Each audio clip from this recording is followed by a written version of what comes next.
আসসালামু আলাইকুম রহমতুল্লাহ বরকাতু। বন্ধুরা আমার, আলেম শব্দার্থ জ্ঞানী,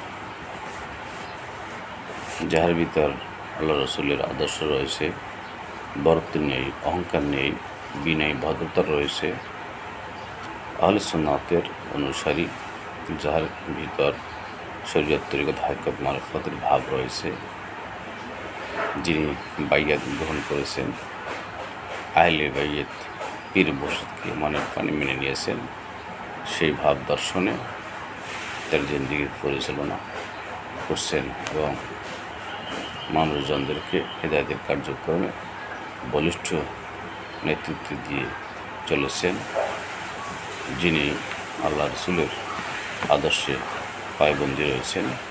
তিনি নায়েবে রসুল, তিনি একজন হাক্কানি আলেম, ঠিক কিনা?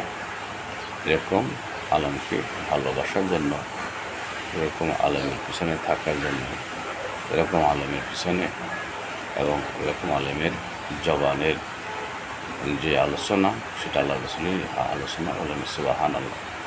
এই জন্য আমাদের জানমালও কোরবান করতে বলেছেন এই আলেমের পিছনে। তাই বন্ধুরা, আমরা কতটুকু করতে পেরেছি, কতটুকুই বা কি নিতে পারতেছি, তাই আমরা চিন্তা ভাবনা করবো এবং সত্য ন্যায় করে চলবো এবং জীবনে একজন হাক্কানি রব্বানি আলেমকে আমরা অনুসরণ করবো, ফলো করবো, তার ভালো দিকগুলো আমরা গ্রহণ করবো, খারাপ দিকগুলো আমরা ভিতর থেকে বের করে দেবো, তবেই আমাদের আত্মমুক্তি আসবে এবং আমরা রাসূল পাক সাল্লাল্লাহু আলাইহি ওয়াসাল্লামের সেই নুরানি কদম পর্যন্ত পৌঁছতে সক্ষম হব।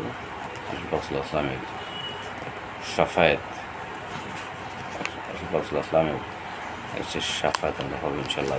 আশাবাদ রাখি সকলে ভালো থাকবেন, সুস্থ থাকবেন। আসসালামু আলাইকুম রহমতুল্লাহ বরকাতুহ।